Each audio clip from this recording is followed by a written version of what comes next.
Happy Dreamcast Day, everybody! Yes, that's right, it's the 9th of September when, back in 1999, the Dreamcast was released in America, and certain groups of gamers like to celebrate this day by dusting off their Dreamcasts and giving them another spin, which raises one very important question.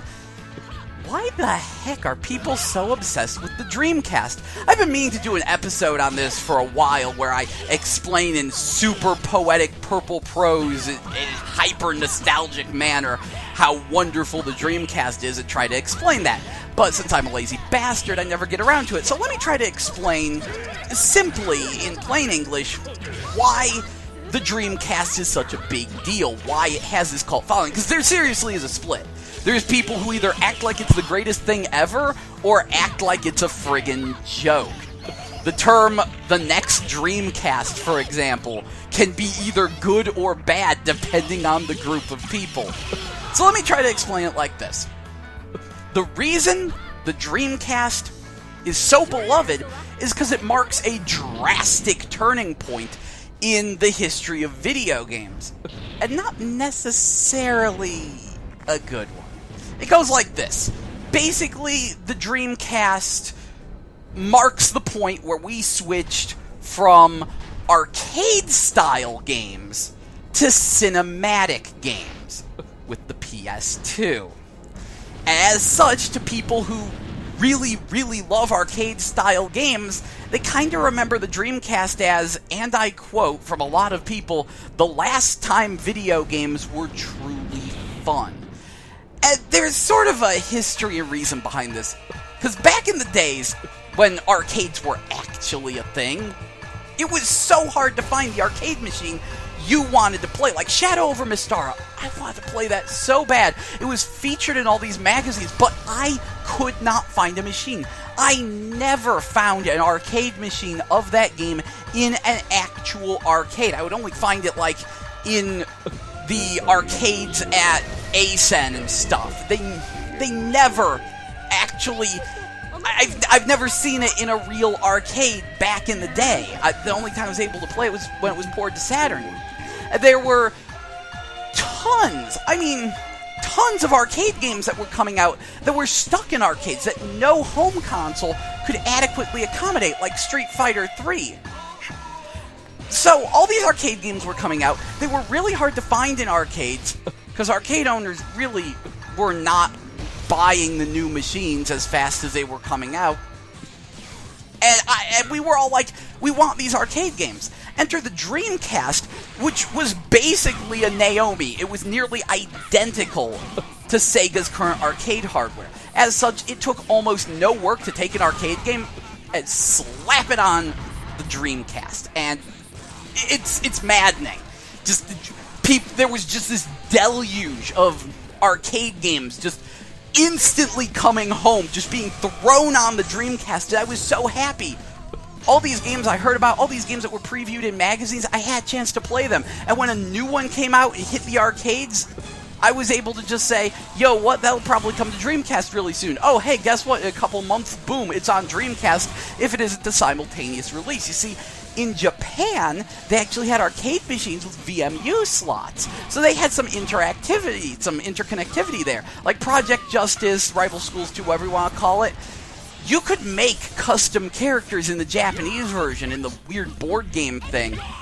Bring them to the arcades on your VMU and use them there. But obviously, this was not used in American arcades.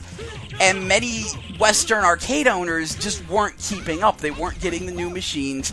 And pretty soon, arcades started to lose their point. Because frequently, I would have the games on the Dreamcast before they hit the arcades. I asked, why would I ever pop any quarters into this machine? Because I never really got super hooked into arcade culture. And, so I was like, why would I ever pop any quarters in this machine? I've already got this on my Dreamcast. I've had this on my Dreamcast for months now. And only now are you guys getting this in? I mean, seriously, like Plasma Sword at Project Justice, I only ever saw in a real arcade once, and that was like a year after I bought them on Dreamcast. So that sort of exemplifies the problem here, and part of what led to the downfall of arcades. They were starting to lose their relevance because the games were coming home so fast, and the Western arcades just weren't getting in the new machines fast enough. They were too expensive. We didn't have the same our cabinets weren't quite as interchangeable as the Japanese ones. Like, they kinda are, but you want to like redo all the artwork and stuff, and it winds up being just this big old mess. As such, yeah, Western arcades could not keep up. But that was the Dreamcast's bread and butter, though, was just arcade-style games, arcade ports. That's what the Dreamcast did best. If you liked those kind of games, especially if you were a Capcom fan, because Capcom just went all in on the Dreamcast. They released so many games on it.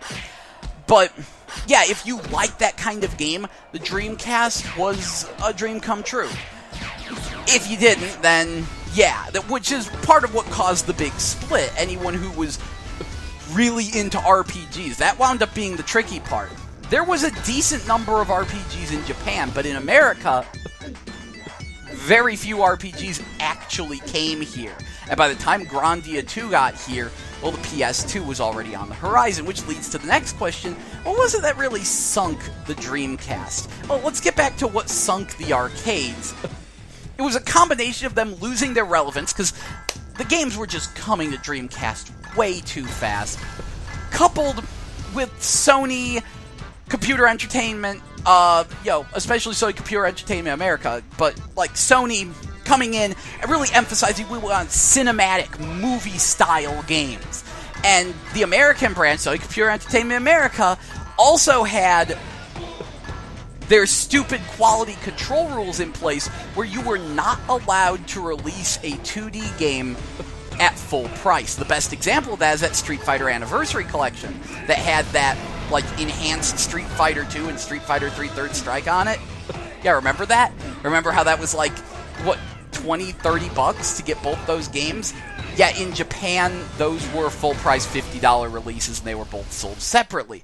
So, on one hand, yay, the consumer gets a really good deal.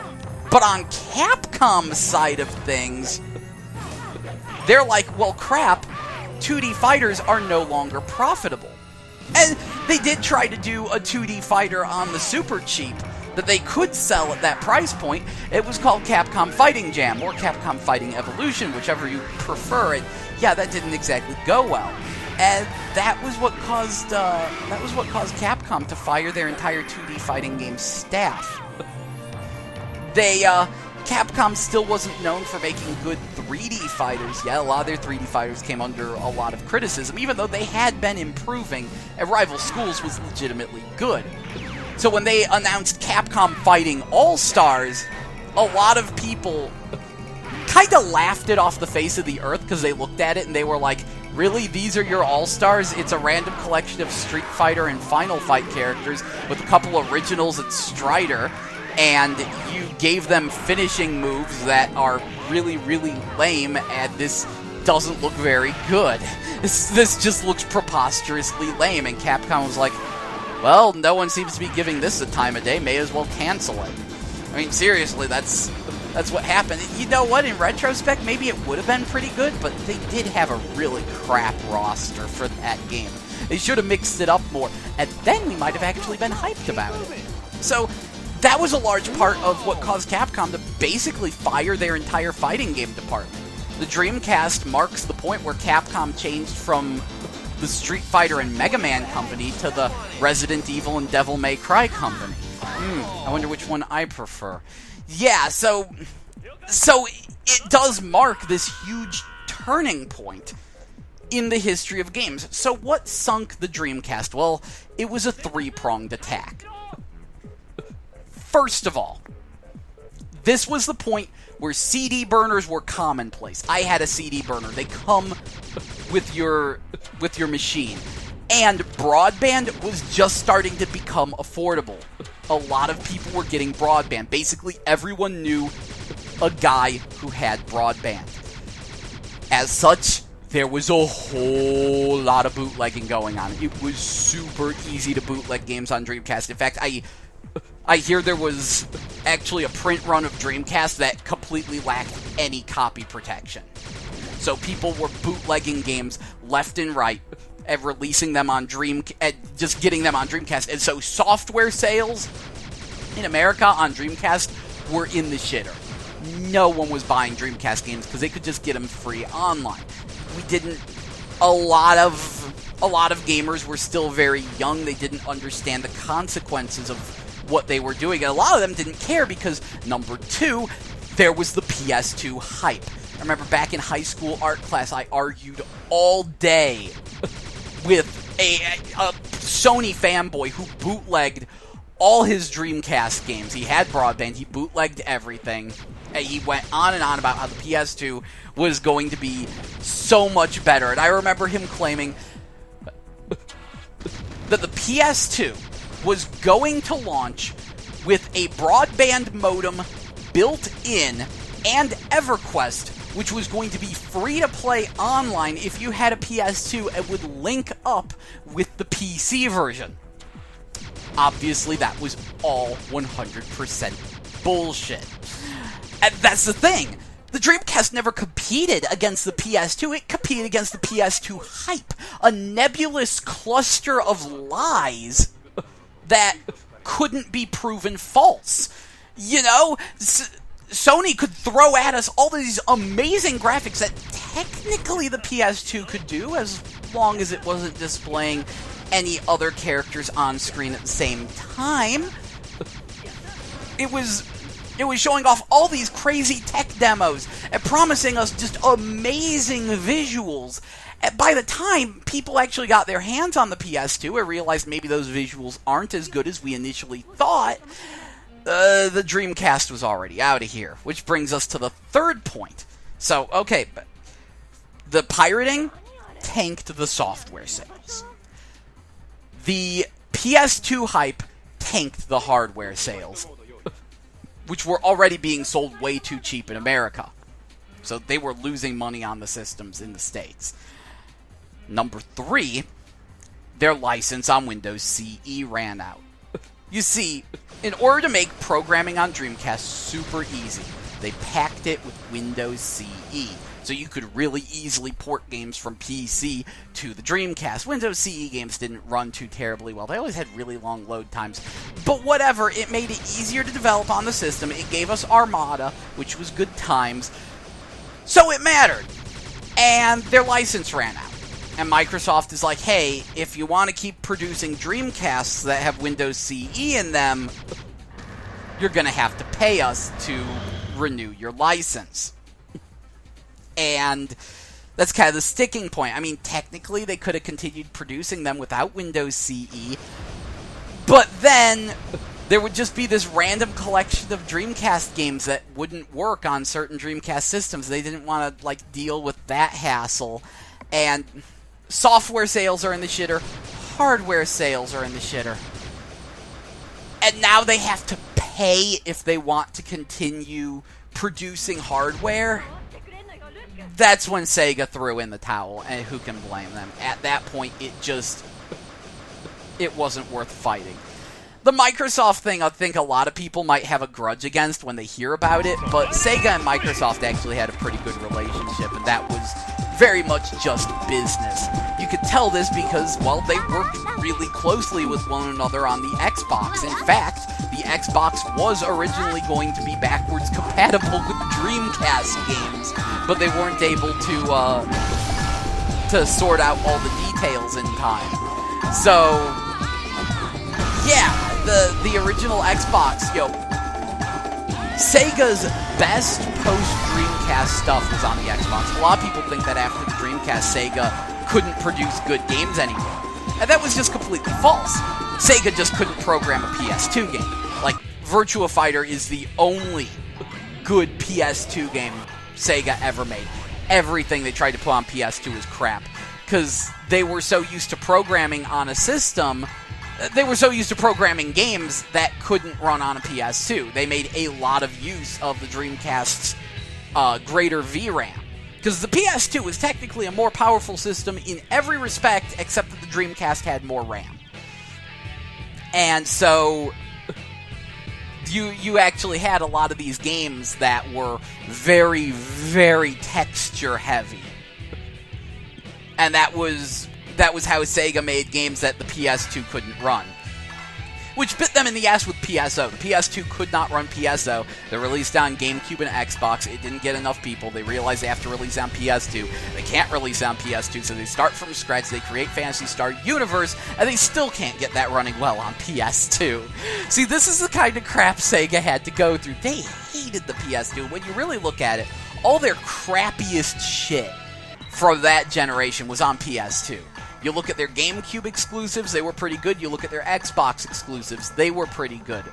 I'm not going to say they were 100% gold, but they were on par with the stuff Sega was releasing on the Dreamcast. So, yeah, that's sort of my Dreamcast story.